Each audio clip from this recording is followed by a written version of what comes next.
Killer say not if you touch yourself. Before you know, music don't they move there, they don't enter that side. You know, that time it don't matter which political party where you dey or the person where they support, it don't matter.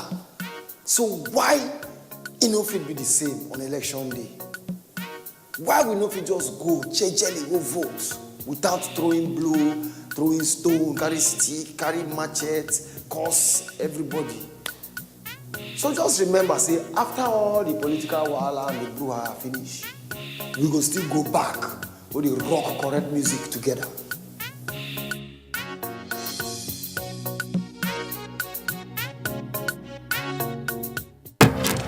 The Candidates, a presidential town hall co-production between Daria Media and NTA, supported by the MacArthur Foundation. Kingsley Moghalu and running mate Umar Getso of the Young Progressive Party, Muhammadu Buhari and running mate Yemi Osinbajo of the All Progressives Congress, Omoyele Sowore and running mate Rabiu Ahmed Rufai of the African Action Congress, Atiku Abubakar and running mate Peter Obi of the People's Democratic Party. Moderator Kadaria Ahmed. Townhall venue Sheraton Hotel, Abuja. Date Wednesday, 16th January 2019, with the candidates of the All Progressives Congress from 8 to 10 p.m. The candidates will be broadcast live on NTA and other partner TV and radio stations, as well as streamed online on NTA and DTV.media. If you are over 18 and want to be part of the audience, apply online at daria.media or use the hashtag #NGTheCandidates or participate online using the hashtag #NGTheCandidates.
Candidates, a presidential town hall co-production between Daria Media and NTA, supported by the MacArthur Foundation.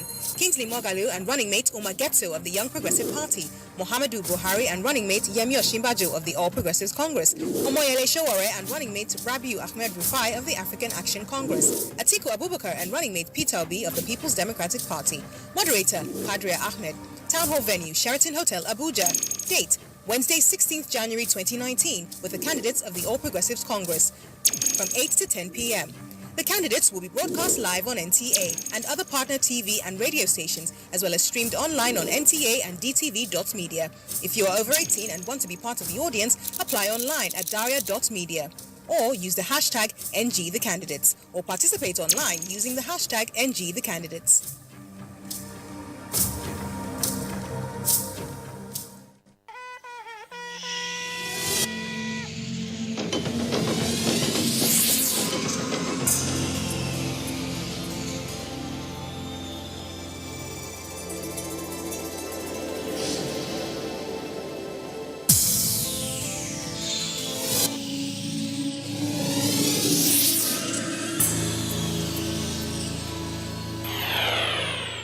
NTA, you can't beat the rich.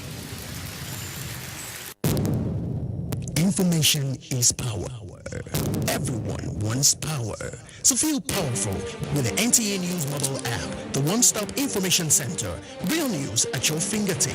Be the first to report by uploading first-hand information on the U-Report link, and be the first to know by simply clicking on any of the links on the sidebar for headlines, domestic and foreign news, economy, security, politics, sports, and more. Stream live on your smartphone and tablets and stay connected. It's pretty easy. Simply download NTA News app from your Google Play Store and you're good to go.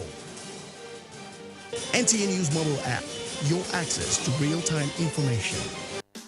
You are watching NTA, Nigerian Television Authority. For more information and news updates, visit our website at www.nta.ng, or you can follow us on Twitter at NTA News Now, or you can like us on Facebook at NTA Network News. Stay connected on our YouTube channel at www.youtube.com/NTA News Online. Watch our live stream at www.nta.ng/live.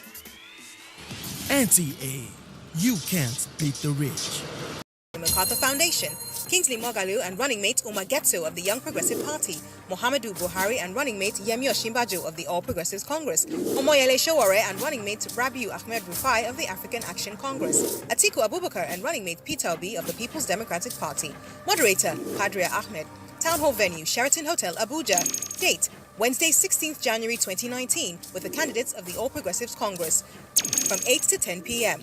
The candidates will be broadcast live on NTA and other partner TV and radio stations, as well as streamed online on NTA and DTV.media. If you are over 18 and want to be part of the audience, apply online at daria.media. Or use the hashtag NGTheCandidates, or participate online using the hashtag NGTheCandidates.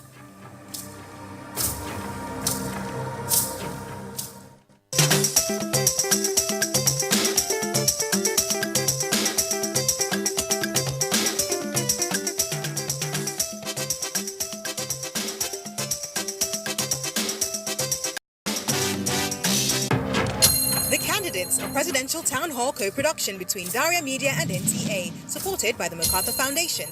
Kingsley Moghalu and running mate Umar Getso of the Young Progressive Party, Muhammadu Buhari and running mate Yemi Osinbajo of the All Progressives Congress, Omoyele Sowore and running mate Rabiu Ahmed Rufai of the African Action Congress, Atiku Abubakar and running mate Peter Obi of the People's Democratic Party. Moderator, Kadaria Ahmed. Townhall venue, Sheraton Hotel, Abuja. Date, Wednesday, 16th January 2019, with the candidates of the All Progressives Congress from 8 to 10 p.m. The candidates will be broadcast live on NTA and other partner TV and radio stations, as well as streamed online on NTA and DTV.media. If you are over 18 and want to be part of the audience, apply online at daria.media. Or use the hashtag NGTheCandidates, or participate online using the hashtag NGTheCandidates.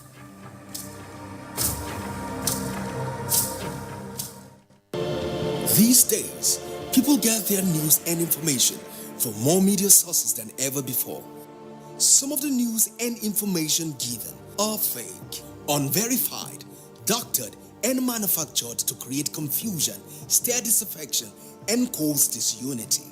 Before you believe or share any news, ask yourself, is this... Mr. President, Nagaja, Sir.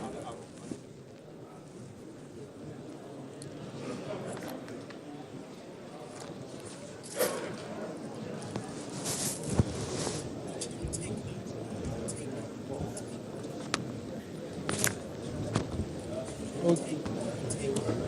Yeah.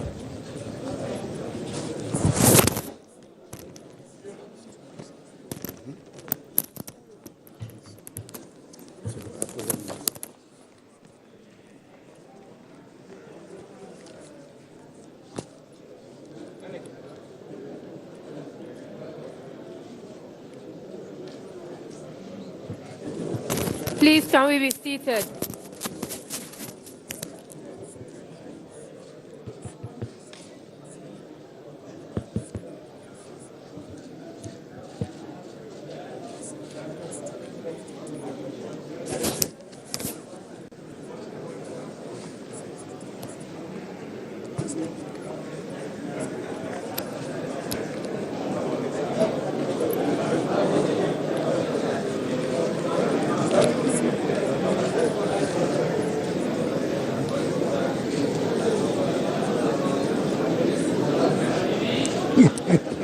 Hello.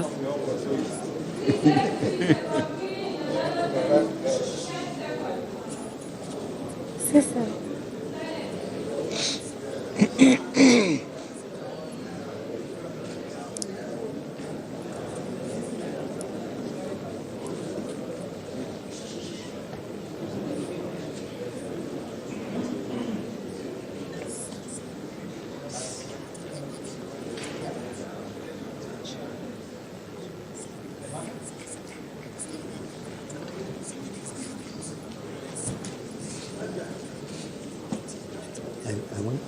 mentioned, sir, that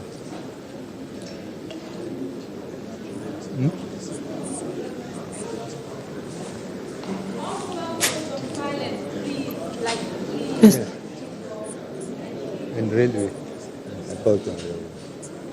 And then I don't know whether with the question of. Good evening and welcome to the candidates, a 4-part presidential town hall series brought to you by Daria Media and the Nigerian Television Authority with the support of the MacArthur Foundation. These town halls represent an opportunity for you to get to know the candidates who want your votes so they can lead Nigeria for the next 4 years. We are live on the network service of the Nigerian Television Authority, on Wazobia Television, Orc TV, Plus TV, and Impact Africa Television. You can also hear this program on all Radio Nigeria stations across the country, and we are streaming live online at dtv.media and nta.ng live. Today, we are in conversation with the candidates of the ruling All Progressives Congress, the APC. Retired General Muhammad Buhari was born on the 17th of December 1942 and is currently serving as the Commander-in-Chief of Nigerian Armed Forces and the President. He's a retired Major General in the Nigerian Army and previously served as the nation's head of state from 31st December 1983 to 27th August 1985, following a military coup. In December 2014, he emerged as the presidential candidate of the All Progressives Congress for the March 2015 general elections. He won those elections, defeating the incumbent president, Goodluck Jonathan. This marked the first time in the history of Nigeria that an incumbent president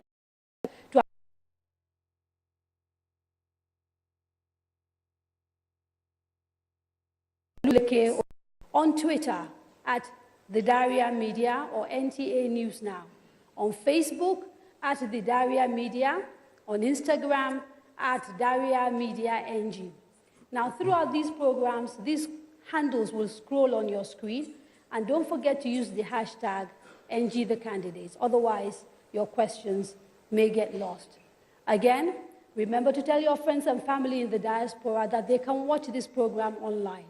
We are streaming live on dtv.media and NTA NG Live. Now, let me turn to Mr. President and Mr. Vice President. You've been ruling Nigeria now for close to 3, almost 4 years. You want Nigerians to give you another opportunity to do another 4 years. Why? Well, I said it much earlier at our national executive committee of our party, that if my party recommends me to its executive, I will contest. And I did that to save time and wide discussions among members of the party. So those who felt very strongly about it, they left the party. And the party nominated me. Why? Is because I felt that the 3 fundamental objectives we campaigned on in 2015 are still relevant. And we want to remind Nigerians to see when we started, 2015, where we are now, what we have been able to do in between this time of 3.5 years with the resources and the time available to us. Thank you very much, Mr. President. Mr. Vice President, do you want to add a little bit more to tell us a little bit more about why you think the Nigerian public should nominate you and Mr. President again to serve for another 4 years? Yes, I think so. I think Mr. President has already pointed out that we campaigned on 3 fundamental issues. Namely the economy, corruption, and the fight against corruption and security. And in those 3 respects, we believe that we have laid very strong foundations, and I very strongly believe that we are on to much more progress if given a second opportunity. I very strongly take the view that the period of 3.5 years in particular has been one where we have managed to turn around a lot of what was inherited in the previous 16 years. And the previous 16 years were, in my view, a period which a lot of revenue came in, but very little appeared to have been done. And we believe that the foundations we've laid in agriculture, foundations we've laid, and I'm sure Mr. President will elaborate on that as we go on, in infrastructure, the foundations we've laid there really deserve a second time for completion. But I'm sure we'll come around to those specific issues. Absolutely. But you talked about the three things that you fought the first elections with and which you think you've done well. So maybe if we could take them one by one and see whether we can have a conversation. Let's start with corruption, because that was a big thing that the president fought on. There's a perception that the general corruption fight that we see under this administration is a little bit skewed, and that it focuses on people who are not pro-government or who are not friends of this government or who belong to an opposition party. How do you respond to those allegations? Which allegations? That your corruption fight focuses only on people who are opponents of the APC or who are not friends of the APC. Well, I think that's not a fair criticism or observation, because it's not backed by facts. I don't think there is anybody that has been pointed out as corrupt in the last dispensation, which we look the other direction. I think I can best illustrate my experiences on this. When I came in uniform in 1984, we arrested the president, the vice president, the governors, the ministers, and put them in detention and said they are guilty until they can prove themselves innocent. We put committees of investigation almost based on geopolitical zones. And those that were investigated, except two Nigerians, late Biamun Usman, a junior minister of education, and late Adam Chiroma, a governor of Central Bank, and a minister of finance, were the only people who were found to have managed their resources with integrity. But I myself eventually was arrested and detained, and those people who were found guilty of misappropriating public funds were given back what they were misappropriating through thorough committee investigation. It's not just an allegation. They were given the chance to talk. So I decided to come now, and now I have to be careful. People are just not arrested like that, but when they hold positions, if they made a wrong declaration, it's just one point. They didn't mention how many houses they have in Europe and America or Asia. And they didn't mention the companies they floated and the contract they gave them. If eventually uncovered, they are faced in court with the documents. So, Mr. President, you're here obviously referring to the case of the Chief Justice of the Federation. Or who are you referring to? Is that an example? Because you talked about people who are not declaring. This is what is topical now, and I'm wondering whether that is the case you're referring to. I'm sorry, you have to repeat that question again. Okay. Let me ask it another way. You've talked about people who do wrongdoing and being investigated. There are cases of people that are thought to be very close to you. An example is the former secretary to the federal government, Malam Babachir, allegedly accused of taking money that was meant for IDPs and awarding contracts to himself. As far as we know, the EFCC has not investigated him, even though he has lost his job. He is one of few other examples of people who are in government, who've got petitions against them in front of the EFCC, and the EFCC is not investigating. And the general perception is that the reason why those investigations are not taking place is because these are people who are either close to the government or who are in government. Well, I'm not too clear about your question, but if you can mention the names.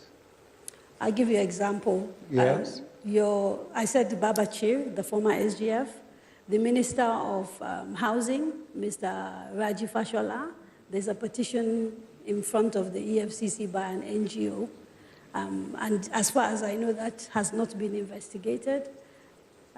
So I'm trying to understand whether you are aware of these things and if this is part of, as it is alleged, part of a policy not to investigate people in government. Well, we can't, to be fair to individuals, I told you why I have to be careful. And if anybody, the public should help us, if there are strong allegations and people backed it up by evidence, bank accounts, names of companies floated, contracts awarded, then we take them before the courts through EFCC and ICPC. And we have to trust the system and allow them to complete the investigation. If we just take people in, as we did during the military area, and lock them up, this system, the present system, multi-party democratic system, does not approve that. If you accuse any person, you have to produce the evidence in court for him to be prosecuted. So if there is strong allegation, the government may decide to ask people to go, like the former secretary to the government you mentioned. We ask him to go. But if anybody... But the question is, after asking him to go, how come he hasn't been prosecuted, which is what Nigerians are wondering. If there was a strong enough evidence to ask him to go, it means there's an indication that maybe he did something wrong.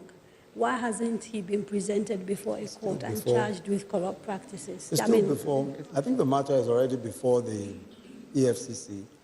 And I believe that, in fact, a directive has been issued regarding all persons who have cases before the EFCC. I'm sure that you will find that each and every person who has an allegation against them and has been duly investigated will be put on trial, without a doubt. Each person. Okay. Let me specifically come to you, because the National Assembly has also raised what they say are concerns about money that was misspent within the presidential unit on the Northeast. You chair that unit, and they say you basically appropriated money without going through due protocol. How do you respond to that allegation? No, I think the allegation was that some money which was approved for the emergency intervention in the Northeast was without appropriation. Yes.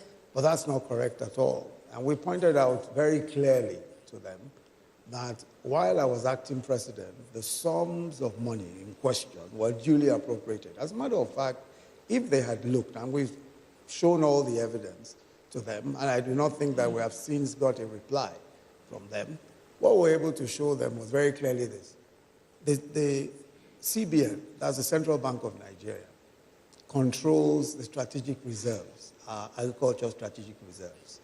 They are the ones who would raise a memo to me saying specifically what was required for the Northeast intervention and where the funds will be taken from. The funds were taken from what is called a rice levy, which is a duly appropriated fund. And after that, I then approved the sum of money, properly appropriated.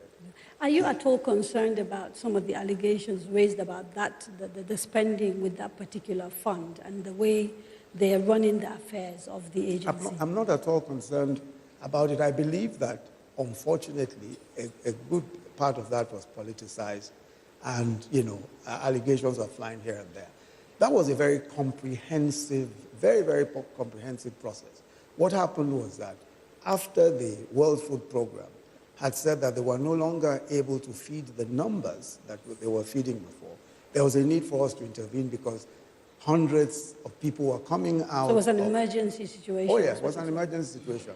And then what then happened was, we then took a very detailed process. I said it started from the central bank and the strategic reserves. We have 4 companies that hold our strategic reserves, and they are major grain companies: Olam, Walcott, Dangote.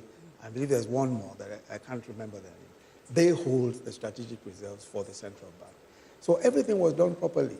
The Nigerian armed forces, the army, the air force, the navy, all of them, the police, all of them were involved in the distribution process, including the air force.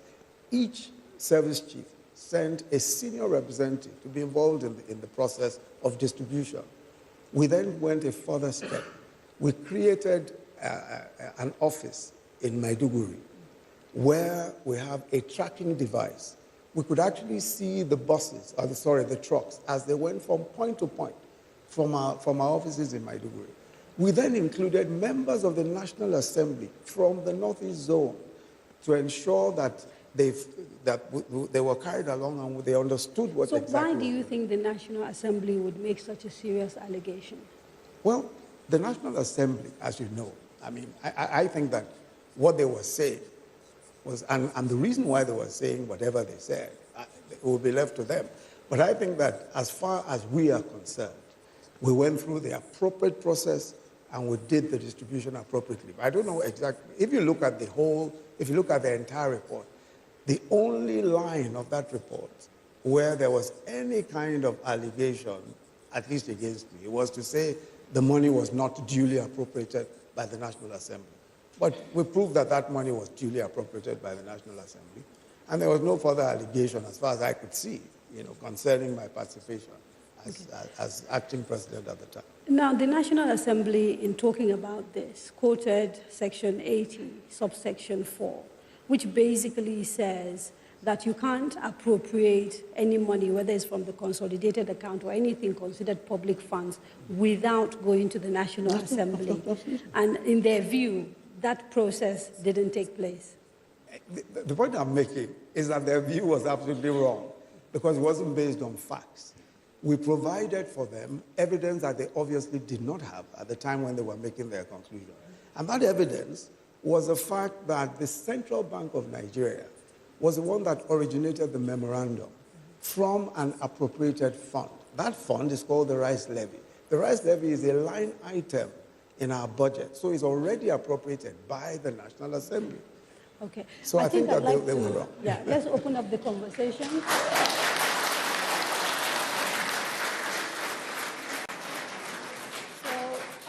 This is a town hall. I don't want to dominate it. I want to give people an opportunity to ask questions. So there are 2 mics, and we'll call maybe 2-3 people. Please introduce yourself, ask your question, go back and sit down, and then we'll come back to Mr. President and Mr. Vice President. Okay, so the gentleman in glasses, yes, please, from this end. At the other end, yes, sir, you. And then there's a lady right at the back, I think. And the gentleman in the brown hat as well. Okay. Good evening, Your Excellency. My name is Usman Suleiman Jawun. I'm a lawyer. Now, my question is specifically to Mr. President on the issue of Al-Majiri. Now, I'm sure this issue, Al-Majiri in the north. Al-Majiri, yeah. Yeah. Your Excellency, this, I believe, a major challenge for us in the northern part of the country. Now, I'm sure so many don't believe it's something we should continue to do. So what's your opinion on that? And I strongly think it's important, Your Excellency, if you can do something about it. Now, this is because we've seen it that you're one of those that can make difficult decisions and that can be accepted in Nigeria. Okay. The fuel subsidy, for example. No, so I do believe. Your question is about Nigerians. Now I do I've got believe. other people who need to talk. Yeah, I do believe if Mr. President can do something about it, I'm sure it can help that acceptance. Thank you, sir. Thank you very much. The next person, please. Yes, sir. Please come. Yes. Good evening, Mr. President, sir. Please, my question is this. How soon will be Please, national... can you introduce yourself? My name is Usman Abubakar, a teacher. How soon will be National Livestock Development Plan will be implemented so as to address the challenges facing this sector? Thank you, Mr. President. Livestock. Huh? Livestock plan. National Livestock. I will talk about it. I will talk about it. I'm the chairman of the... I will talk what is it? Okay. National Livestock Thank Plan. you, sir. Oh, livestock plan. Yes. Okay. My name is Richard Ezekiel. I stand here on behalf of 25 million persons with disabilities in Nigeria. I just want to ask how far about the disability bill? Okay. How far about? With the disability bill. The disability bill. Yes. Disability. Yes. We'll take one more question. About the disability bill. We'll come back the bill to Mr. President and Mr. Vice President. National Assembly. It hasn't gone very far. Good evening, Mr. President. My name is Omotaya Motosho, a television broadcaster. I remember when I interviewed you about 2.5 years ago, you did mention a very, very germane point, that if we don't fight corruption, corruption will kill us. I stand here today, Mr. President, with a heavy heart to let you know that the corruption that you are fighting, some Nigerians are not supporting, and we must support you. What caused the heavy heart? If we had been fighting corruption collectively with you, we would have been able to save some good funds to divert onto other sectors of our economy. Okay. On December 22nd, I lost a close sister of mine with two younger sisters in car accident due to bad roads. As a journalist, I know this administration is doing their best, but we do not have enough funds to be able to tidy the bad roads that we have. Okay, thank you She very died much. with two other sisters, Thank three you. daughters of one mother, on Ijebu-Ode Ore, Benin Road.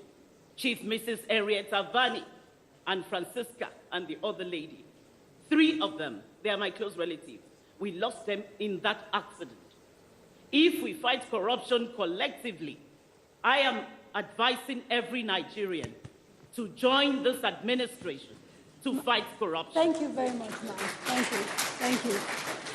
Okay, I have to take a quick break, and when we come back, we'll come back to you and Mr. President so that we can answer the questions. Yeah, let's take a quick break. Please don't go away. The Candidates, a presidential town hall co-production between Daria Media and NTA, supported by the MacArthur Foundation.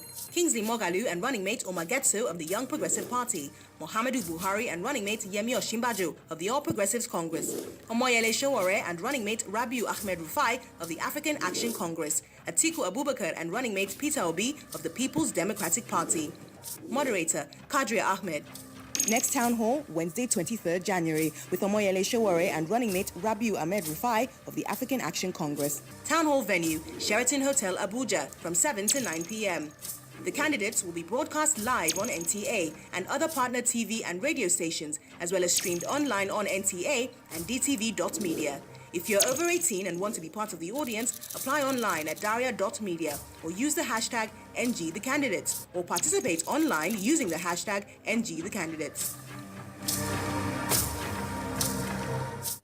Yes, it be like say they want to tell us another story again, yo.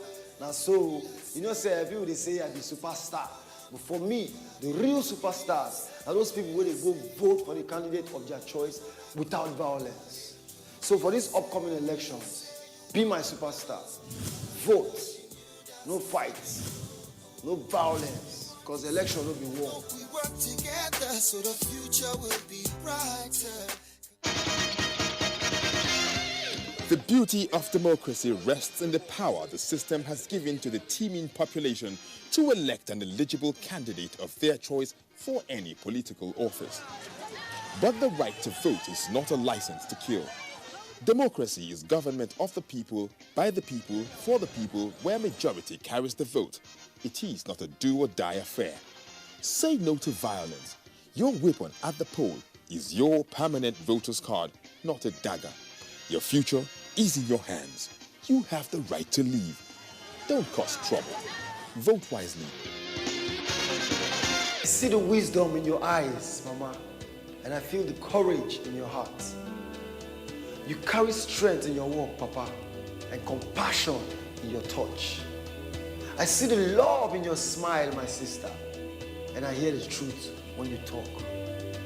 You are a winner with your brain, my brother, and a healer with your soul. I see the future in your hands, Niger, when you register and vote. We get power inside us, my friend, but not be power for our fists. This is not power of how to use our head and come together. So stand up.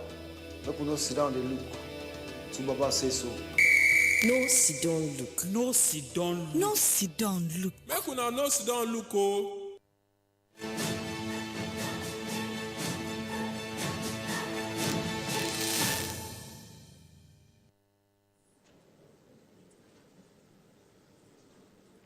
Welcome back. You are watching The Candidates, a presidential town hall series brought to you by Daria Media and the Nigerian Television Authority with the support of the MacArthur Foundation. We are in conversation with the presidential and vice presidential candidates of the ruling APC, the incumbent president and, of course, the vice president, retired General Muhammadu Buhari, and Professor Yemi Osinbajo. A quick reminder for those watching at home, you can still take part by sending your questions using the social media handles scrolling across the screen. We will do our best to ask as many questions as possible. Mr. President, Mr. Vice President, before the break, we took a few questions from members of the audience. There was a question about what your plans are for the Almajiris in the north. There was a question about the livestock plan. And finally, there was a question about the disability bill. Because there are about 25 million people thought to live with some form of disability in Nigeria. And people are interested in knowing what this government is going to do about improving their situation. Yes, sir. So maybe we start with the Almajiri with Mr. President. Yes, what the Almajiri case, I think we have to look at the 3 tiers of government responsibilities: the federal, the state, and the local governments, and the allocation of resources, revenue allocation formula, and so on, relative to the resources available to the country. Monies are dispensed to that 3-tier government system. So the question of Almajiri's case, this lack of virtually primary, the basic education, are all local government problems. So even if the center has extra money, they wouldn't take it and build classrooms, equip them, employ qualified teachers from the federal revenue, while it is the duty of the local governments. If the local governments are not being given the money by the governors or by the state, then it's up to the local governments to come together and scream loud enough for Nigerians to hear them, so that there will be proper allocation of resources by the constitutional means. Mr. President, that's for the Almajiris. Yes, sir. Let me just ask a little follow-up questions regarding that. Part of the frustrations that some people have with the way Nigeria is structured is that we seem to have sometimes confusion. So technically, we'd sort of say something like primary education resides with local government, but then you have agencies like the Universal Basic Education Agency, which is a federal agency and which has some role to play in primary education. And part of this confusion is why people will say, for example, we need to restructure and move some things from exclusive list, from concurrent list to the residual list. What are your thoughts regarding restructuring, particularly in relation to education? Well, my thought is that firstly, there must be a lot of education. And this I recommend should be led by the press to expose what the relationship, how effective the governments are spending to local governments monies, from the center. If that is not done, then it is very difficult for the federal government under this dispensation to enforce education at all levels by the respective states, either the state, the local governments, or the center itself. I will give, I think, some examples of this. In some of the investigations, it was uncovered that local government chairmen were made to sign for the money that are supposed to be their allocation, but they will only be given about 25% of the money. The rest will be taken by the governor. There are investigations in some of the states that are showing that. So I am expecting the press, on behalf of the people, to make an in-depth investigation and expose corrupt governors, and local government chairmen. Thank you, sir. Would you be willing to re-examine the UBEC funds? Because those reside with the federal government, and yet they are actually meant for primary education. So they are normally disbursed, I believe, by the federal government. Well, I think what has happened so far, anyway, with the UBEC, I think there are agencies of government, federal agencies, that in some senses support they support local government and states. But the bulk, clearly, primary education, as Mr. President has said, lies squarely in the hands of local governments and all of that. But I think with UBEC, what happened with UBEC is that UBEC has an arrangement where they say if the state, if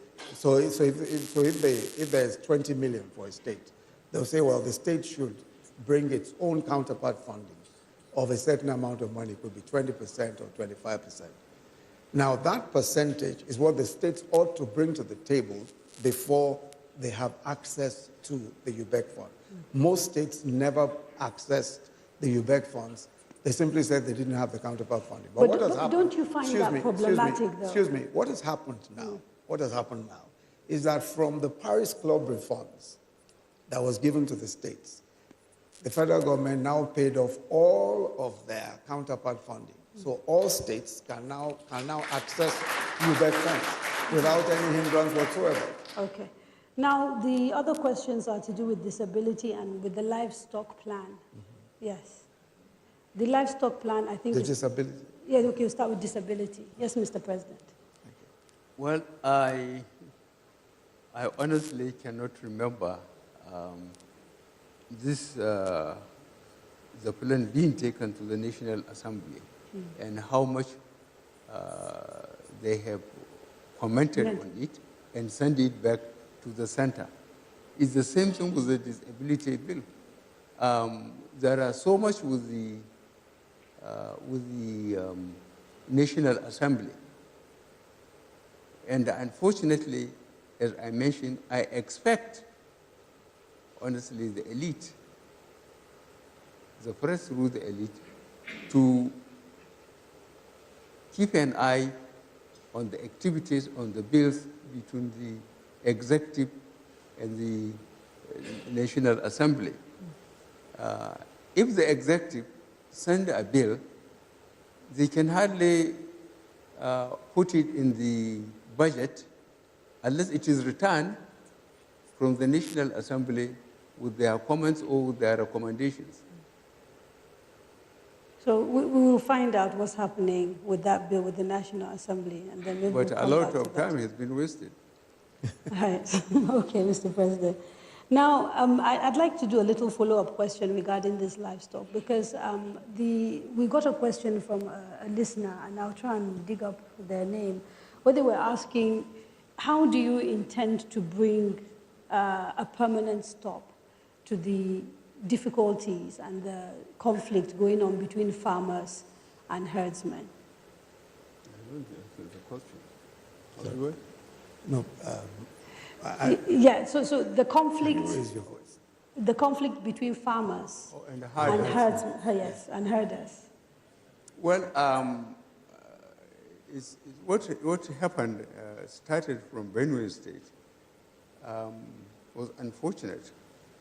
And we foresaw that. When I say we, I mean the federal government. And we asked the Minister of Agriculture and Rural Development to go to the archives and find out the gazettes from the First Republic, where those incredible leadership of the First Republic, there was cattle route, there was grazing areas. With limited resources, they put windmills, earth dams, and even veterinary clinics. But subsequent very important personalities encroached on the cattle routes, on the grazing areas. And if a herder has 200 cattle, they have just eaten, whichever their way to the water point, they will just go through there.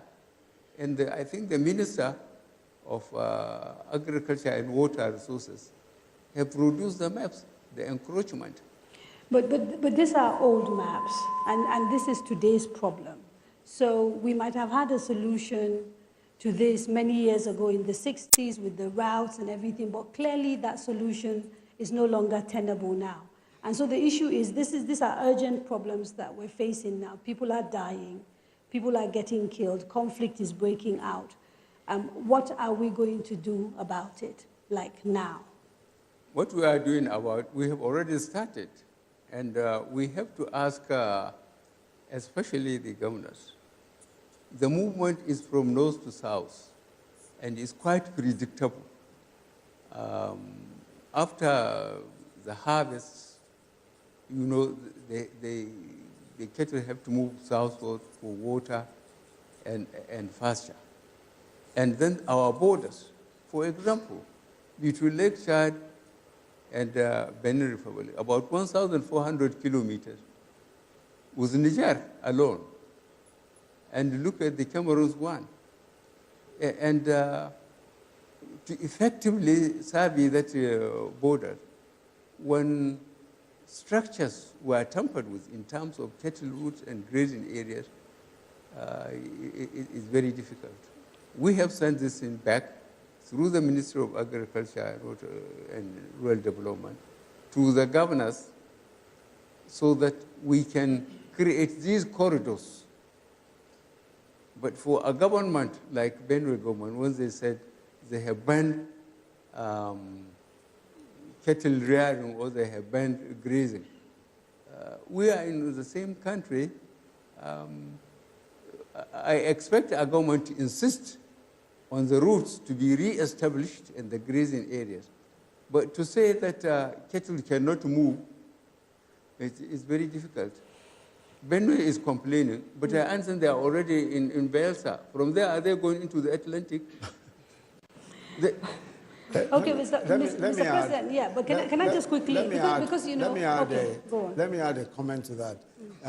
Part of what, because when the matter was referred to the governors, I chaired the committee, the National Economic Council, and part of the plan that the National Economic Council laid out was called the Livestock Transformation Plan.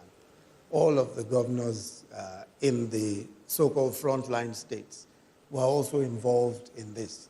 And I think that one of the very important points that emerged from the discussions at the National Economic Council was the fact that there was a need to ensure that we were able to create some access to places, to grazing areas. And I think that that's the point also that Mr. President is making, that in order to be, for instance, anywhere where cattle are, you must still have some kind of access, so that you then have an area where it could be a ranch, it could just be a place where you have earth dams, it could be a place where you just have water, where, you know, whatever it is. And we then agreed with the governors that, because federal government has no land, only state governments have land. We then agreed with the state governments that, okay, anyone that is willing, you will put together the resources. If private people want to put together the resources, they can build those areas. They could be called ranches or grazing areas, whatever you call them.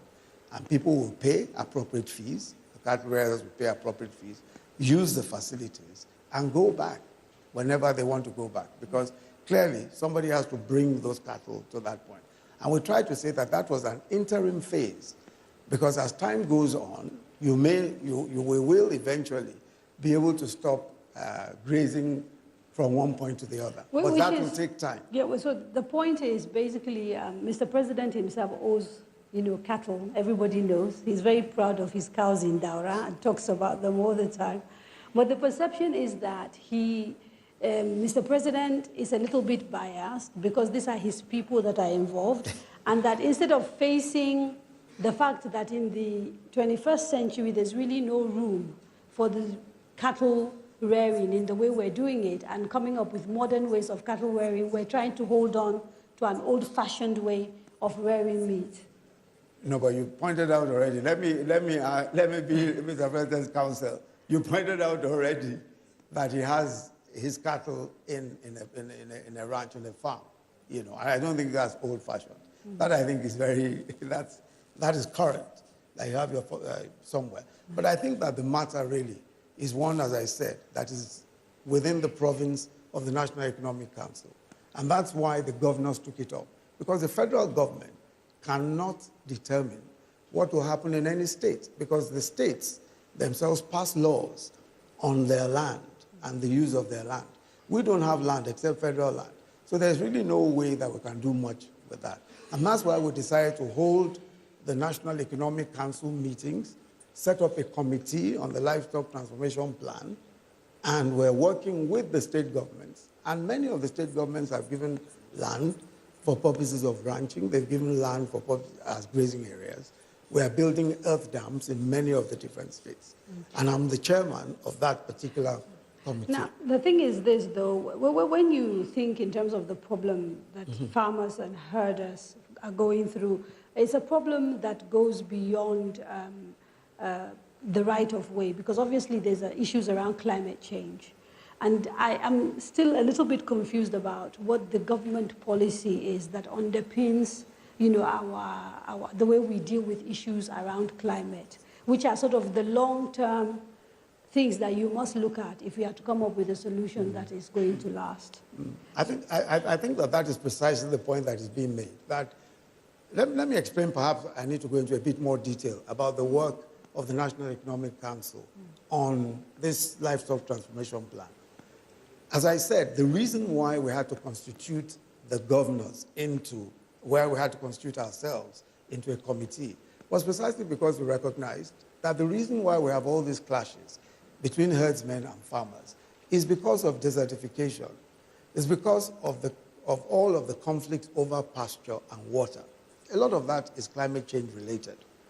Now, every state controls territory. Every state controls land.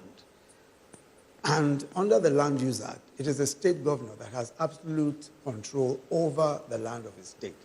It is the state governor that gives you permission, even the federal government. Whatever you want to do on their land, they must give you development control permit, even if it's on federal land, if you have any land that's federal. Now, that's why we sat with the state governors, and we decided that, look, this is an issue that's almost seasonal, and it's getting worse now because of desertification. Now there's some, especially coming from the Sahel. So I guess the question I was trying to ask was whether there's a policy around desertification and climate change and what the government is doing to mitigate these things. Of course. Of course, clearly there is. And one of the major policies is what is called the Green Wall Project. We have the Green Wall Project, basically to control desertification coming from the Sahel. The Ministry of Environment has been working on that for years. Now, the other issue, of course, is that we're also cooperating with our neighbors on desertification issues. That's our neighbors in the northern part in North Africa. We're also cooperating with northern part of West Africa, Niger, Chad, etc. And then there's also the project to recharge the Lake Chad, because that's one of the very important projects. And Mr. President is the one who particularly pushed the Lake Chad project, to recharge it, because, as you know, the Lake Chad has almost completely shrunk from about 35,000 square meters to about 1,300 or so square meters. So we need to recharge the Lake Chad from the Congo Basin, and that's one of the projects. Okay, before we go for a break, I want you to just quickly clarify for me, what is the federal government policy therefore when it comes to mitigating this conflict? Is it to have ranches, or is it to continue having these grazing corridors? Is it a mixture of the two? For now, what we have is a mixture. What we have is a mixture now, but ultimately, what the governors are saying, in their respective states, they will provide for those who want to do the business of ranching sufficient space to do so. In the interim, they are building earth dams so that cattle coming from the north, especially going towards the river banks, and you find that a lot of these conflicts are in those areas, are able to, even before they get anywhere near there, are able to access earth dams, water from the earth dams, access veterinary care, and all of that. So the long-term plan, of course, is to eventually create ranches, but ranches have to be privately owned. Government cannot create ranches. But at the moment, you can't just suddenly one day say, no more grazing, that's the end of it. Immediately, that doesn't happen anywhere. And in all of the places where the problem has been solved, because the Governor's Council, that committee, we studied it very carefully. We looked at everywhere where the problem has been solved. And it was a gradual process. It's that same gradual process that we're going through. Okay, we will take a quick break. Don't go away.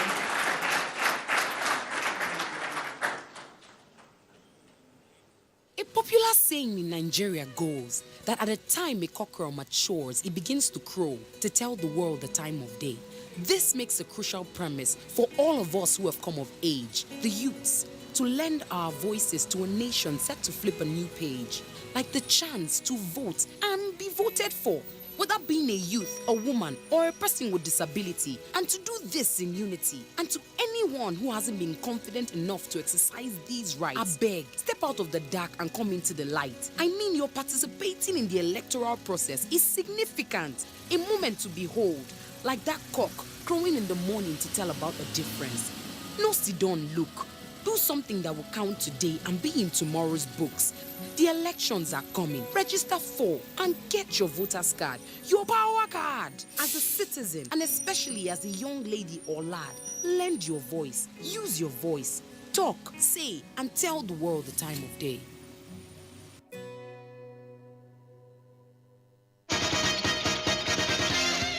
The beauty of democracy rests in the power the system has given to the teeming population to elect an eligible candidate of their choice for any political office. But the right to vote is not a license to kill. Democracy is government of the people, by the people, for the people, where majority carries the vote. It is not a do-or-die affair. Say no to violence. Your weapon at the poll is your permanent voter's card, not a dagger. Your future is in your hands. You have the right to leave. Don't cause trouble. Vote wisely. My name is Natu Baba, and some people they say I be superstar.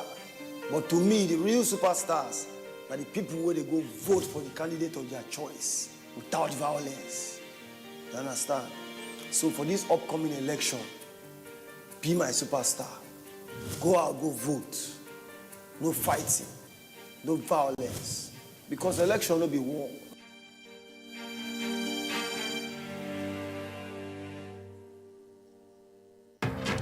The Candidates, a presidential town hall co-production between Daria Media and NTA, supported by the MacArthur Foundation. Kingsley Moghalu and running mate Omar Getso of the Young Progressive Party, Muhammadu Buhari and running mate Yemi Osinbajo of the All Progressives Congress, Omoyele Sowore and running mate Rabiu Ahmed Rufai of the African Action Congress, Atiku Abubakar and running mate Peter Obi of the People's Democratic Party. Moderator Kadaria Ahmed. Next town hall, Wednesday, 23rd January, with Omoyele Sowore and running mate Rabiu Ahmed Rufai of the African Action Congress. Town hall venue, Sheraton Hotel, Abuja, from 7 to 9 p.m. The candidates will be broadcast live on NTA and other partner TV and radio stations, as well as streamed online on NTA and dtv.media. If you're over 18 and want to be part of the audience, apply online at daria.media or use the hashtag NGTheCandidates or participate online using the hashtag NGTheCandidates.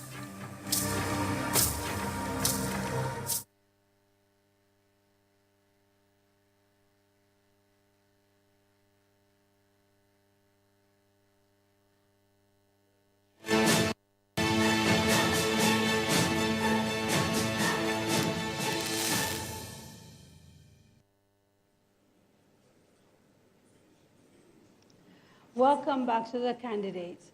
President Muhammadu Buhari and Vice President Yemi Osinbajo, candidates of the ruling APC in the forthcoming presidential elections, are here answering questions on what they have to offer Nigeria and her citizens if they are elected into office again. Before the break, I got handed a few questions from people, at home. So I'm just going to ask one of those questions, and then maybe Mr. President can answer that alongside a question that was asked previously on corruption. So Ms. Abisoye Balogun says, what does the President want to do with the funds recovered by the EFCC? So we've had situations where the EFCC has recovered funds which are thought to be from corrupt activities. And so the question from someone at home is that, what are you planning to do with those funds? Well, I think the government made a statement on that. Firstly, by asking that there should be TSA, Treasury Single Account, so that all monies, either as revenue or from recovered from corrupt people, will go through one single account, so that it can be accounted for and how it is taken away. I think I have already made a statement on that issue, and what we are doing is that the extreme deficit in infrastructure, that money will be put, for the infrastructure, the roads, the rail, power, but it will go along with budgeting, which means initially the National Assembly, when they approve the budget, whatever deficit is likely to happen will be funded from that money. Mr. Vice President, as a lawyer, I'd like to actually ask you, because some people have actually suggested that where a forfeiture has happened without a conviction, it might be problematic spending that money. What is the legal position? Well, the legal position is that once there's a final forfeiture, the asset already belongs to the state. So frankly, I can't understand what sort of problem would arise so long as there has been a final forfeiture. Because we are having cases where people are not fully charged and no conviction has taken place, but they're being made to return money. Yes. So it's in those cases I'm talking about. Yes. Yeah. When a person returns, for example, we found cases where assets were returned, where houses were returned, or in some cases where there are houses and all of that. And what we do is that we advertise. We say, if this belongs to you and you have a legal claim to it, even if it was seized from you, if you have a legal claim, show the legal claim. Show that it was purchased by, legal means and all that. If not, it will be forfeited to the state. There's a complete procedure of forfeiture, which is under the existing laws, the ICPC laws, the EFCC laws. There's a complete process. And those processes are what we follow very strictly. And once there's a final forfeiture order by a court, that's the end of it. There are situations where people return assets, where they return funds, Those funds that are returned are voluntarily returned. Because if for example, $1 billion is found in your account, and you earn only 500,000 naira a month, then clearly there's some explanation you need to make. Most people would rather voluntarily return the fund rather than go into any arguments with the EFCC. And in such cases, we simply forfeit. So what is the basis for deciding who you're going to prosecute and who you're going to just allow to just return funds? Because we've had a mixed bag. We've had people who've had assets taken away from them and they're walking the streets. Nothing has happened to them. We have people whose assets have been seized and they're being tried. What is the rationale that determines who gets persecuted and who walks away? Let me say straight away that there is no distinction. The mere fact that someone has returned assets doesn't mean that they are free and can walk away.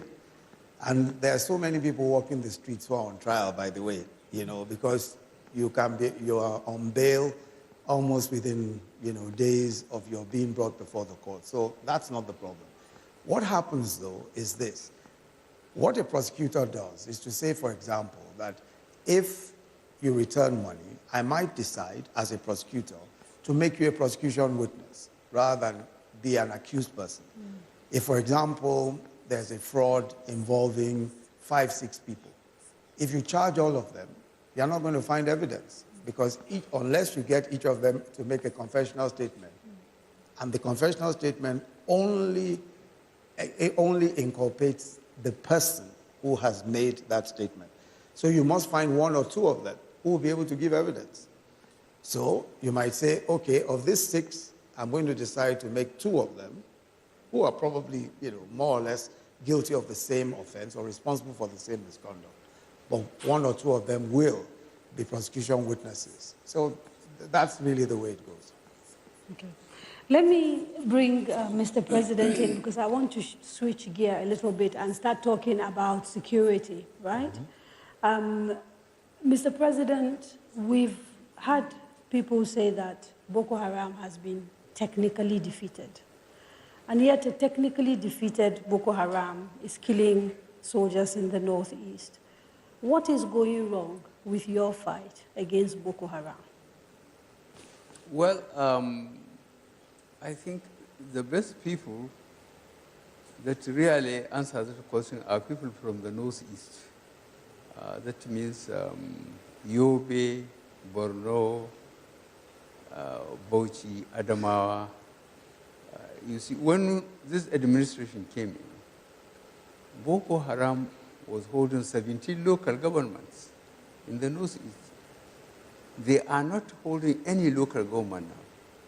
So they have resorted, to indoctrinating young people, especially girls, wrap them up with explosives and dispatch them to soft targets, churches, mosques, marketplaces, motor parks.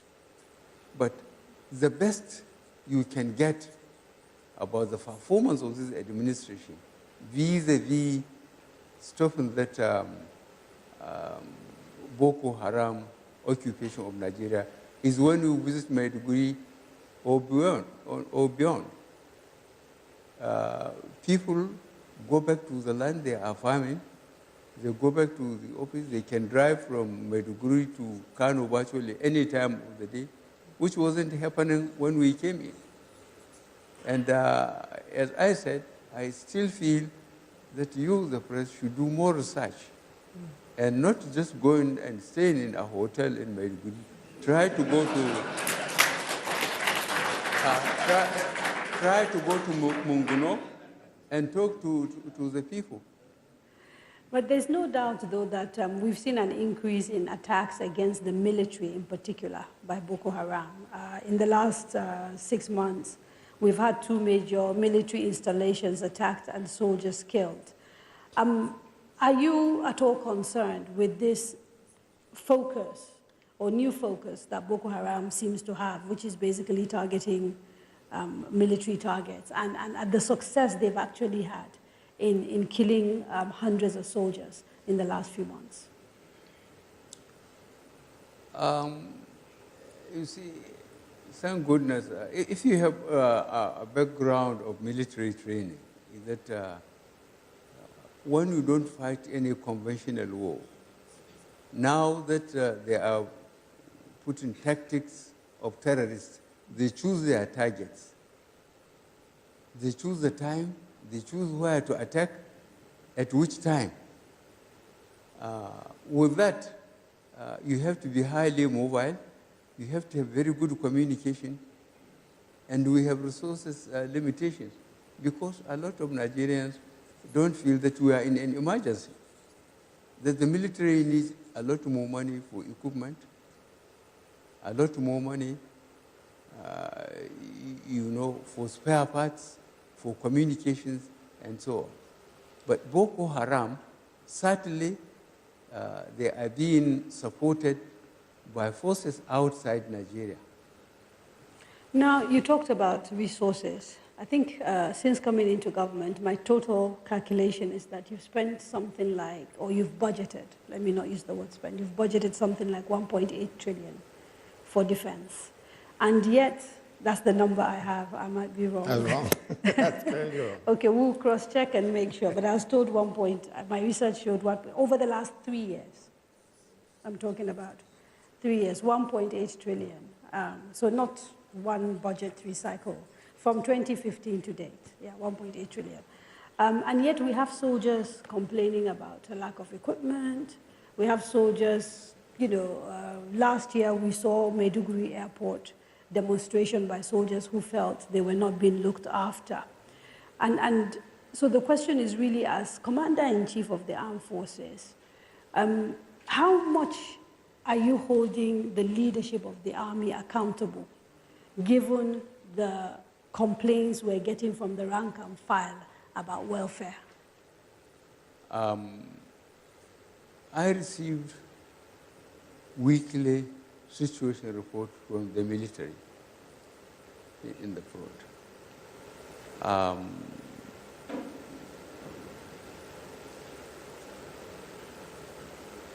It's extremely difficult, to accuse, the soldiers of going to the extent of demonstrating. But the consequences of that now was that the Army Command has to put investigation, court-martial officers and men for demonstrating, because soldiers are not supposed to demonstrate. And then the action the military is taking against in the front line, let me call it Maiduguri the front line or the North East, is not normally given to the press. Because on the trial, those who have been tried, if they are not found guilty, they are supposed to be reabsorbed and posted out.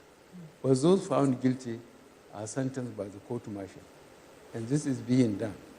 Okay, so the concern, though, for ordinary Nigerians is that soldiers appear to be getting punished for being whistleblowers, for indicating that all is not well with the military hierarchy, and that the military hierarchy is not spending the money that it is allocated on soldiers and their welfare.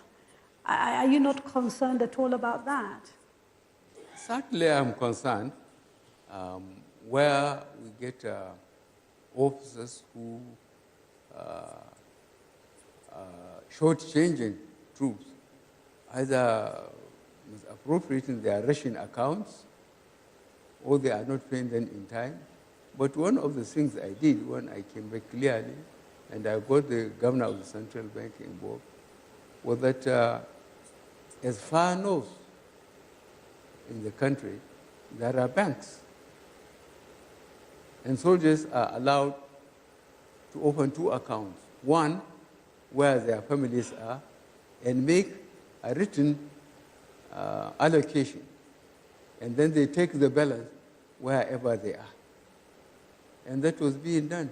So we foresaw that because the experience I had in my military service, to make sure that there is no longer pay on the table. so that paymasters cannot shortchange them. So you're not convinced that there's anything untoward going on with the military budget? That's what it sounds like, that you're not convinced that there's a case to be answered by the hierarchy of the military. That's what it sounds like. Well, the system, I believe the system is still working. Otherwise, there would have been a complete breakdown. The system is working, but it's much more difficult. And don't forget, there are soldiers that think they should only wear a uniform to get the security. Mainly the material security. Salary, allowances, and accommodation for the family. If you ask them to go to the front, they will put the gun down and disappear. Yeah, but isn't part of the problem is that not many people feel that Nigeria is a country they can now sacrifice for. People do not feel like Nigeria is looking after them, and therefore they can look after Nigeria. No, that's not even fair. Why do you say that's not fair? No, that's not true. If you look at the sheer number of Nigerian troops that have died, have laid their lives on the line, and we just recently celebrated the Remembrance Day, the commitment of Nigerian troops to this country is unparalleled. There's nowhere else in the world to say any suggestion at all that the Nigerian troops are not prepared to lay down their lives for the country is certainly not the case at all. And I think that's certainly the case for the majority, but we are also saying there are soldiers. If you go on social media, there are videos of soldiers complaining about the fact that they're not being looked after, that they don't have boots. And, and that the demonstration, certainly in Maiduguri, was not something that journalists manufactured. These were soldiers protesting their terms of engagement. And so the question is, are there things that are going wrong within the military and which this government, for whatever reason, seems really reluctant to investigate? Because we've not heard of anybody saying, this is enough concern for us to do something about it. No, but frankly, my take on that is that if there are issues, if, for example, they are assuming that there is any misappropriation of government funds, there's a process, there's a clear process for ensuring that that is not the case. And if people are found responsible, we've had investigations on military spending, and if people are found to be guilty of those things, they will be prosecuted properly. I think that's it. Okay. There's Amma Mata Suleiman. She had a question to ask Mr. President. Is she in the crowd? No? Okay, we'll take a few more questions. On security, please. If you have questions on other things, can you wait until a little bit later? Let's finish with the issue of security now. Questions on security? Yes, sir. The gentleman over there. The gentleman right at the back, and then maybe the one right at the back there in blue. Yes. If you just come and line up, please. Yes. Good evening, Mr. President. It's an honor for me to be here this evening. I think we've done very well. My name is Andrew Ogboro. I think we've done very well in the last 4 years by the numbers. We are the world poorest. We have 13 million out of school. There is poverty. There is hunger. Our universities are on strike. Now, I am tailoring it along the 3 items in which the campaigns were held: corruption, security, and the economy. We've taken corruption, and I understand how we are fighting that corruption, because we've just been told the former Babachi Lawal has been fired, but still he's part of the campaign, so I understand corruption.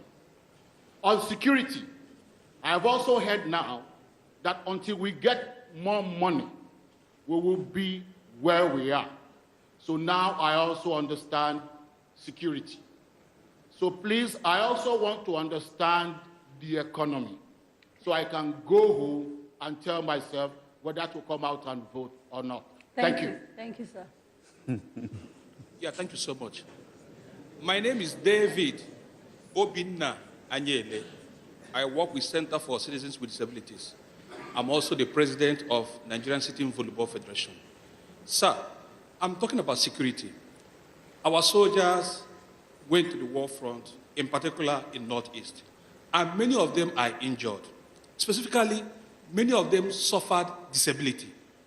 In March 21st, 2015, Mr. President, you promised in Lafia, Nasarawa State, that you are going to support and work with the National Assembly to sign disability bill if they send it to you. On the 18th of December 2018, the National Assembly transmitted the disability bill to your office. Sir, my question, how do you protect these Nigerian soldiers that have suffered disability by signing a law that will protect them from discrimination and harmful practices? Thank you, sir. Thank you. Good evening, Mr. President and Mr. Vice President. My name is Ayo Oyalo. Firstly, before I ask my question, I need to correct one impression now. The video you're talking about is a fake news. That's an old video of 2015 that has been, 2014, that has been disproved. So that needs to be corrected. Now, to talk about security, first and foremost, the president has said clearly about people spending 16 billion on power, and we don't have the power yet. So my question is, Mr. President, if you are re-elected, do you have any plan to deal with such people? Because the truth is, if people continue to steal and they get away with it and nothing is done, then people will continue to steal. So what is your plan to deal with people who have stolen Nigeria patrimony and are still walking free if you come back? Thank you. I'd like to intervene. Yes. I'd like to intervene on the question that Mr. Oboru asked. Okay. Because it really has to do with the economy, the question of poverty and all of that, and where we are today, just so that Mr. Oboru can vote. Mr. Oboru, let me take the question on Nigeria being the poorest. Now, if you look at the MBS figures, that's the Nigerian Bureau of Statistics figures, as of 2012, Nigeria had 112 million people in extreme poverty, 2012. If you look at the figures today, going by those same figures, they say about 86 million, but higher than India. Now let me explain, and let me put this in perspective. From 2010 to 2014, Nigeria earned the highest ever from oil revenues. In 4 years, Nigeria earned 383 billion.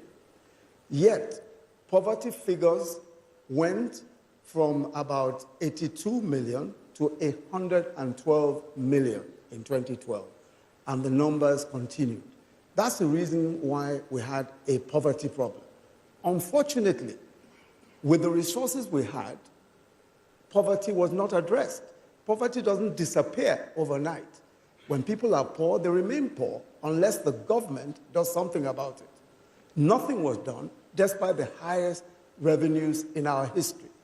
In 3 years of our own government, 3 years, 94 billion is what we made from oil revenues. Compare that to 383 billion. Oil at some point was 110 to 114, and we had poverty figures of 112. Now, what did we do from the point of view of the economy to alleviate poverty? We started the largest program for social investment in the history of this country. That's why we have the conditional cash transfers. We're giving the poorest people in our country today 5,000 naira every month. We are only able to give we're hoping we'll be able to give about 1 million to start with. But in order to prevent stark poverty and malnutrition, we're doing our homegrown school feeding. We're feeding 9.2 million children every single day in public primary schools. Aside from that, the trader money and market money that we're doing, the trader money and market money, these are loans to the poorest. And let me give you an example of the trader money. Trader money, we're doing... Yes. About the fact, can you hear me now? Yes. You talked about the 2012 figures of poverty, how it's 100. So what has happened in the world is that it used to be that extreme poverty was measured at people who live on less than $1 a day. It's now less than $2 a day. And maybe that might explain the differences in the numbers that you've quoted. No. I'm not even quoting those numbers to show that what I'm merely saying is not that poverty has reduced considerably. No. It seems to have increased.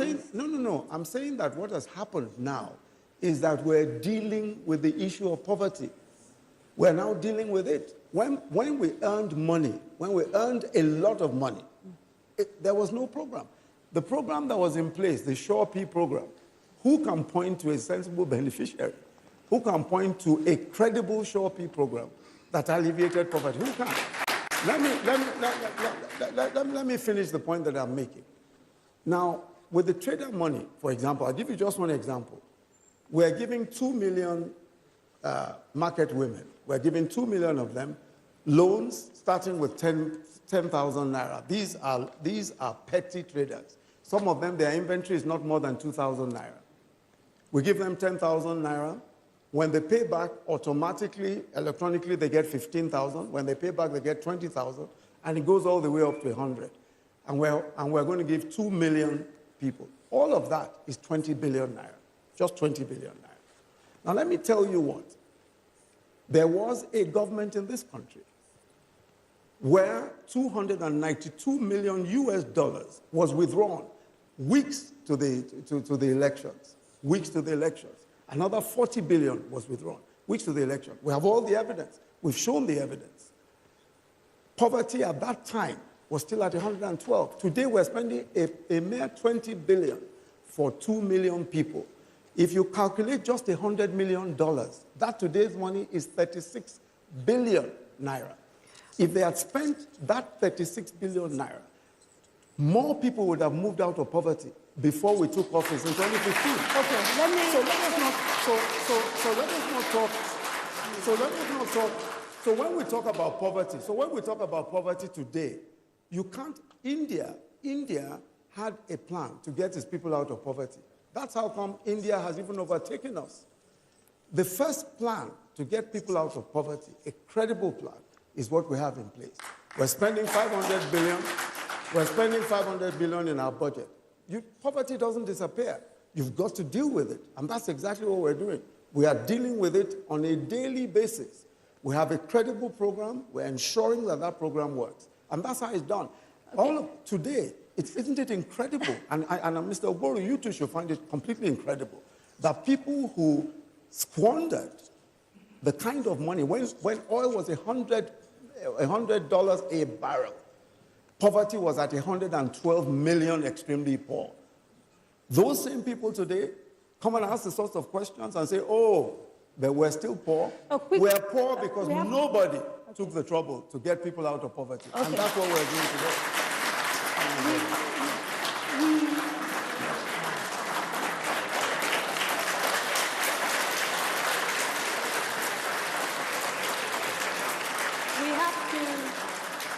We have to take a quick break, but before we do, a quick question. Again and again, when we talk to people in government, you keep talking about 16 years of PDP. For many Nigerians, the PDP and APC are two sides of the same coin, simply because you got so many PDP people in APC, and now some APC people have gone to PDP, and PDP people have come to APC. What is the difference, really, between you and the people you've replaced? I think there's a huge difference. I think there's a massive difference. At the core of any political party, at the core of the political party, is an ideology, is a philosophy. At the core of the APC, whether you have some people coming in from PDP or coming in from elsewhere, at the core is what our manifesto speaks about. Our manifesto speaks about the social development of Nigeria, in particular, looking at issues of the ordinary Nigerian. How do we lift the ordinary Nigerian out of poverty? That has been our focus. That guides everything we do. It guides our budgets. It guides the way we develop our budget. It guides the way we think. It guides our economic recovery and growth plan. At the core, there must be a core. membership of a political party is open to everybody.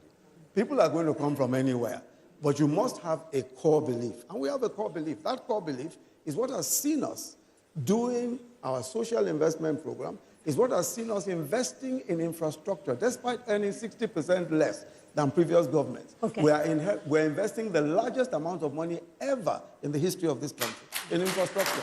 Okay. Yes. It's time for another break. We won't be away for too long, so please stay with us. The beauty of democracy rests in the power the system has given to the teeming population to elect an eligible candidate of their choice for any political office. But the right to vote is not a license to kill. Democracy is government of the people, by the people, for the people, where majority carries the vote. It is not a do-or-die affair. Say no to violence. Your weapon at the poll is your permanent voter's card, not a dagger. Your future is in your hands. You have the right to leave. Don't cause trouble. Vote wisely. I tell you, man, music is the most powerful force for this world. As better jam, they flow, and so everybody will feel and they rock out. You know, as a musician, I see this thing every time I did stage they perform. You know, everybody will just scatter body. You know, even when you bought yourself with the form, that's where they feel like say, you don't even touch yourself. Before you know, music don't they move there, they don't enter that side. You know, that time it don't matter which political party where you did or the person where they support, it don't matter. So why it no fit be the same on election day? Why we no fit just go, jelly, go vote without throwing blow, throwing stone, carry stick, carry machete, curse everybody? So just remember, say, after all the political wahala and the brouhaha finish, we go still go back with the rock correct music together.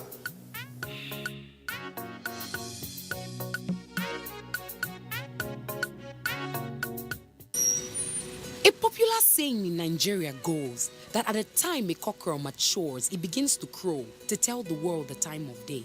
This makes a crucial premise for all of us who have come of age, the youths, to lend our voices to a nation set to flip a new page, like the chance to vote and be voted for, whether being a youth, a woman, or a person with disability, and to do this in unity. And to anyone who hasn't been confident enough to exercise these rights, I beg, step out of the dark and come into the light. I mean, your participating in the electoral process is significant, a moment to behold, like that cock crowing in the morning to tell about a difference. No sit down, look. Do something that will count today and be in tomorrow's books.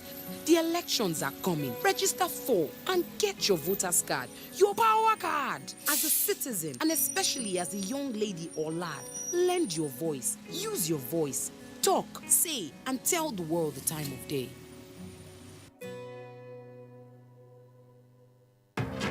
The Candidates, a presidential town hall co-production between Daria Media and NTA, supported by the MacArthur Foundation. Kingsley Moghalu and running mate Omar Getso of the Young Progressive Party, Muhammadu Buhari and running mate Yemi Osinbajo of the All Progressives Congress, Omoyele Sowore and running mate Rabiu Ahmed Rufai of the African Action Congress, Atiku Abubakar and running mate Peter Obi of the People's Democratic Party. Moderator Kadaria Ahmed. Next town hall, Wednesday, 23rd January, with Omoyele Sowore and running mate Rabiu Ahmed Rufai of the African Action Congress. Town hall venue, Sheraton Hotel, Abuja, from 7 to 9 p.m. The candidates will be broadcast live on NTA and other partner TV and radio stations, as well as streamed online on NTA and dtv.media.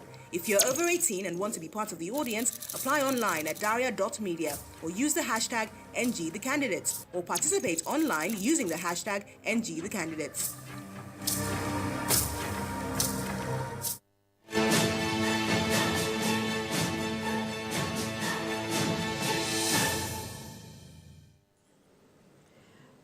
Welcome back. You are watching The Candidates, brought to you by Daria Media and the Nigeria Television Authority with the support of the MacArthur Foundation. We've got a number of questions, Mr. President, so I'll read a few and then come back to you. There was a question that we didn't get to addressing, which was on whether you have any special plans, different to the plans you have now, to deal with people who are corrupt and are walking around freely if you are elected into office. There was the issue of the connection between corruption and infrastructure. I don't know if you want to talk to that. And I'm going to ask 2 more questions, and then we take them together. The gentleman or lady who wrote this didn't say their name, but they said that there are some categories of military retirees who fought on the Nigerian side during the Biafran War and are yet to get any form of pension because they didn't complete the number of years to be entitled to pension, whereas their counterparts who fought on the Biafran side against Nigeria are receiving pensions because they were pardoned. Is there any plan to address this? And then the final question, because we're talking about corruption again, why has your government remained silent about the corruption allegations against the governor of Kano State, Abdullahi Ganduje? And why have we even seen you standing next to him at a rally? So, 3 questions.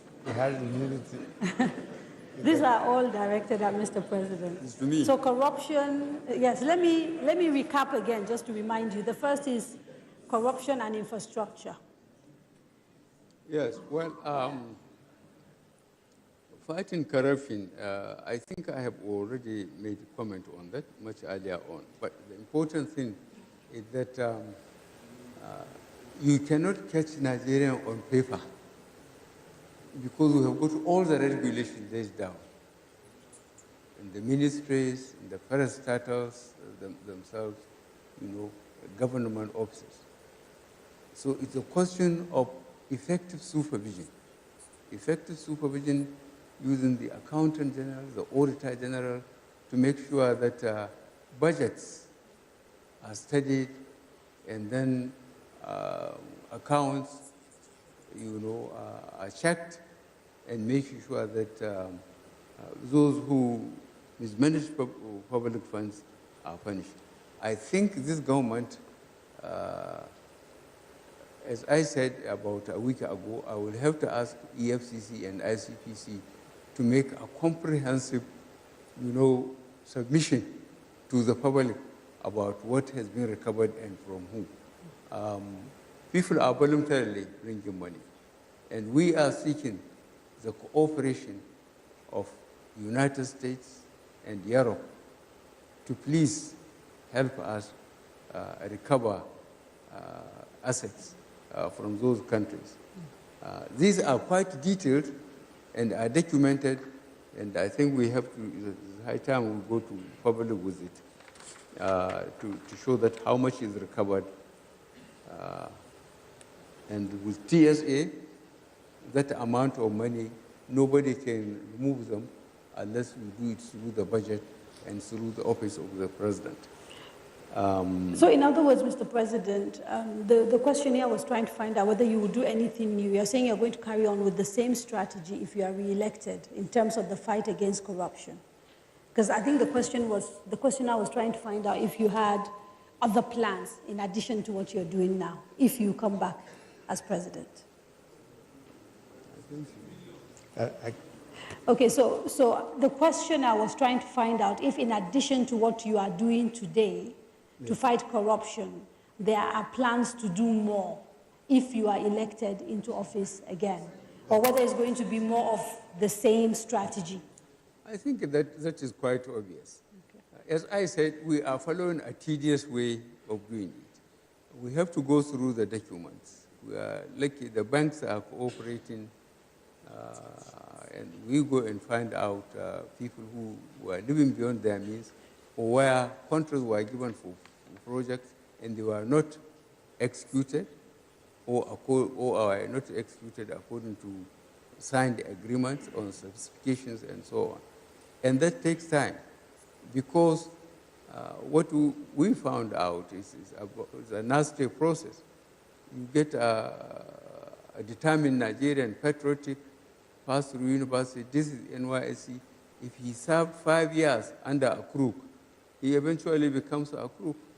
And we cut the top, we removed permanent secretary, we removed some directors, but these people that are coming up, some of them were involved in mismanagement of resources. I find this problem extremely difficult, and we have got the legal problem. Unless you have got your documents through the banks, through companies, and you take them to the court, you are not going to get any decision. So you're sounding as if you're a little bit frustrated at the slow pace of what you see as your fight against corruption. You said? Are you getting a little bit frustrated by the slow pace of the fight? I can't afford to get frustrated.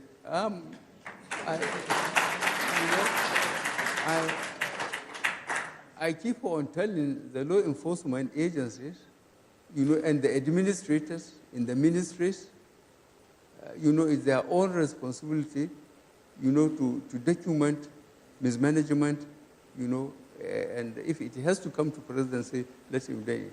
I can't ask, to be elected, on security, economy, and fighting corruption.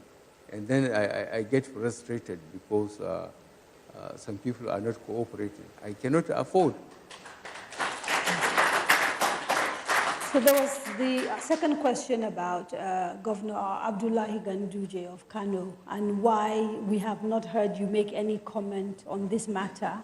And people are surprised they saw you on a podium with him, raising his hand and campaigning with him. No, that's not true. No, I will defend myself on that. I haven't gone to Kano yet. Right. I have just gone to Kogi today, in my venue. That clip, somebody brought it me, how the governor of Kano said we're receiving dollars and smiling and putting it in his pocket. I don't know the extent of technology used, and I can't understand it. Now, because the State Assembly has taken it, they have gone to court, I decided, not to talk about it. And the State Assembly, constitutionally, they could have dealt with that. But then again, the matter was taken to court. Okay, but what are your thoughts about that video? Do you have any personal thoughts? Do you believe that video is fake, or do you believe it is legitimate? You can't say. No. He can talk for himself. He doesn't know. As I told you, I have seen the clip. I don't know how much technology was used, but can Ganduje fail to trust somebody to get the money to him? He has to take it directly himself, smiling. I honestly am completely overwhelmed, and the system has given me some relief. It is in the court, it is in the State Assembly, so let them as much as possible deal with it. But Kano, this thing has received a lot of publicity, and I hope by the time I go on my campaign for re-election, there will be some answers from the courts or the State Assembly in Kano State about the performance of that. The final question, Mr. President, that I read earlier is to do with the military retirees. Can we please have some silence? Sorry, apologies. Yeah. So the question on military retirees who fought on the side of Nigeria but who didn't serve the requisite number of years and so are not receiving pensions, even though their counterparts, the same story, but they served on the side of Biafra, got pardoned and therefore are able to access pension. Do you have any plans for those Nigerian soldiers and how to help them access their pension? We are extremely concerned about the morale of not only soldiers, but retired people. I think if you are following up about 3 weeks ago, 2 to 3 weeks ago, what we did with the Nigerian Airways workers. We paid them, and I know the military, they are conducting checks through military hospitals and record offices about people who are retired. And I think payments are being made. even to the families of the deceased. There had been so much fraud, from records, to physical, even wounded soldiers, those who were incapacitated. And this government is going back to the records, checking with the hospitals, checking with units, and the record officers about soldiers. And I believe, of recent, what we have done with the airways workers and so on, we are doing it in the military. It was a continuous exercise. And I believe the military are having confidence that now they are being looked after, especially the ones that were injured and they became disabled. We are revisiting all that. Okay, so since we're talking about disability, there was a question asked about a bill that was transmitted to you, the disability bill, which you have not signed. About? The disability bill that was transmitted to you by the National Assembly and which you haven't signed. Do you want to respond to that? It was asked by a gentleman. Yeah. Injured and rehabilitation. No, the disability bill. The one sent to the National Assembly. Yes. But disability bill. It's been sent to the president. I think we sent to the National Assembly. They returned it to you. I'm not aware of that. It's been returned. No. Even as of Wednesday, there was a demonstration in front of the National Assembly where they were saying that they were giving the National Assembly 7 days to transmit the bill to us, to the presidency. I'm not aware of that. Okay. We're not aware. Yeah, let me quickly ask you a few questions on the economy because we are running out of time and we have to round up very, very quickly. You are the chair, of course, of the National Council on the Economy. I can't hear you well. You are the chair of the National Council on the Economy. So yes. I want to direct this particular question to you, and it's been coming in through various means as well. When you came into government in 2015, you essentially came into office and there was an economy that was growing. Not long after that, we entered negative growth and then recession. How do you explain inheriting a robust economy and then going into a recession? Well, I think it's a very good question. But let me tell you, first of all, that as of 2013, the Minister of Finance, Ngozi Okonjo-Iweala, the then Minister of Finance, had already indicated clearly that the country was going into a recession. As of 2014, we were already going into about 3% growth, 4% as of 2015. As of the time when we took over office, it was very clear the direction that the economy of the country was going. At that time, we had external reserves of about $28 billion, when we were at the time earning between $100 and $114 a barrel. If you look at the figures, if you look at the growth figures were actually declining as of 2014, 2015. So it wasn't a question of the growth figures going up as of 2015 when we took over office. As a matter of fact, it was in decline. Now, what worsened the situation is that you would have expected that in the periods of prosperity, the 4 years preceding, when we earned $383 billion, that there will be some savings. Even the finance minister then, Okonjo-Iweala, complained that there were no savings and that there ought to have been savings. And there are several other people who have admitted that they ought to have put some money aside. When we came into office, oil was at $28 a barrel, down from an up of 100 to 114. And then we were losing production in the Niger Delta. We were losing up to 1 million barrels a day. So we were in a situation where the economy was already on a downward slide, no savings whatsoever. We were losing on production.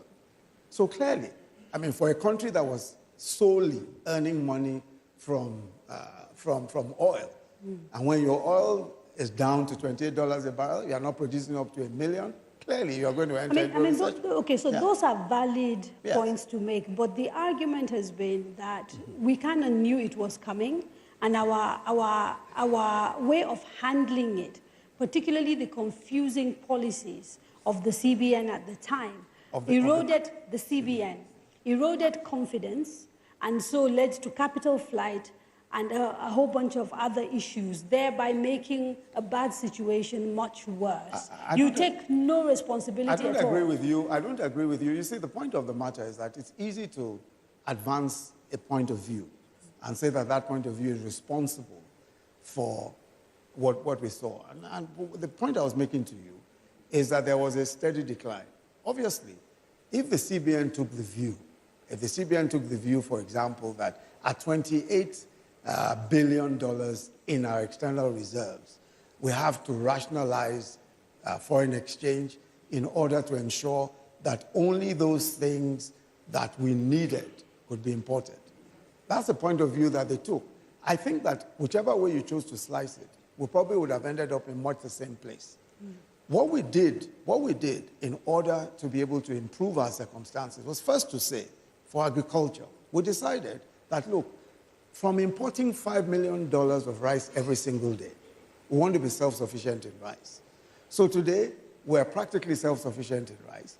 We're importing only 2% of what we used to import as of 2014. So, and we've saved so far $24 billion. Just give me a second. Okay. Compared to 2014, when we were earning $100 to $114 a barrel on oil, with $28 billion in foreign reserve, we have foreign reserve today in excess of $40 billion, earning 60% less. So I think we deserve, to a certain extent, we deserve, some bit of accolades for that. Just two quick questions. Are you at all concerned that over 20% of our budget, something like, I think, 2 million, just goes on interest to pay loans? Because that has been something that people has looked at as an indicator of the fact that our economy is a little bit less than healthy. That's number one. Then number two, on the issue of rice. On the issue of rice. There is some suggestion that there's a lot of smuggling of rice through our porous borders, and that's why the official numbers have actually gone down, but that we're actually still bringing in rice. It's just not coming through official channels. Okay. All right. Yes, sir. Let me take the first question on debt. Yes. With debt, the question that you need to ask is, what are you borrowing for? Every country in the world that wants to make serious development, that wants to undergo some serious development, borrows money. We, at the moment, our debt to GDP is one of the lowest in the world. It's about 20%. And if you look at comparator countries, Ethiopia is in excess of 50%. Ghana, that people cite, is in excess of 60%. Several countries of the world, 70 and above, we are still very low debt to GDP. Now the point of the matter, the DMO, yes, for example, yeah, the recommendations that they've made about sort of the percentages we're already way over those recommendations. Is that not a problem? No. Let me tell you, let me explain so that you'll understand this better. Now, what you put aside to service your debt, right, the question you need to ask is, what are you spending on? What we are spending on is infrastructure.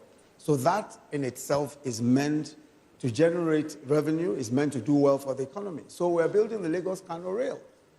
Our counterpart funding we put on the table, our whole counterpart funding. We've done Alajawari, we completed Abuja, Kaduna, we completed the light rail within Abuja here. Lagos-Ibadan Expressway, we're doing it. Second Niger Bridge. These are borrowings that we took and we ensured that they were for infrastructure. And for the first time in about 10 years, we're spending almost 30% of our revenues on capital, on infrastructure. So clearly, if you talk about borrowing, people talk about borrowing as if, it's an individual that's borrowing. A government, a country, borrows and uses, what a country does is that you need to use your GDP. You need to consider what your GDP is. The problem that we sometimes have is what is called revenue, debt to revenue.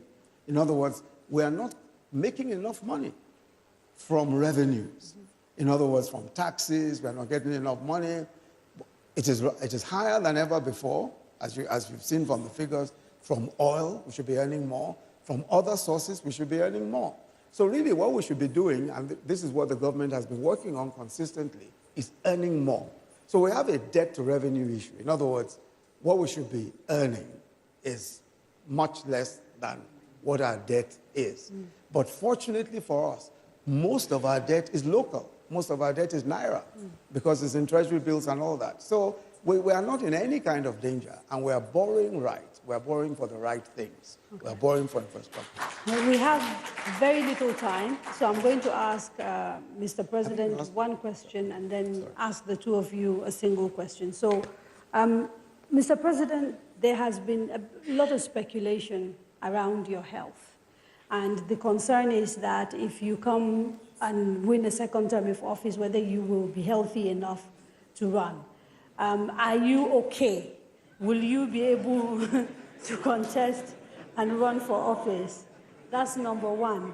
And the final question, and it's to the both of you, if you lose elections, will you accept and go back? If what?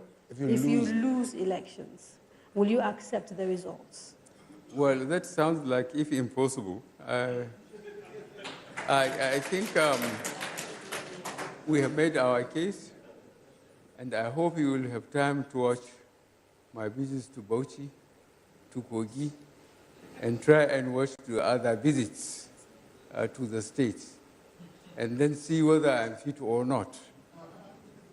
The way I go around the stadium and respond to the cheers of voters and explain our position and explain them where we found the country when we came 2015, where we are now, what we were able to do in between with the resources available to us. And I'm very, very satisfied with the reaction from the real voters.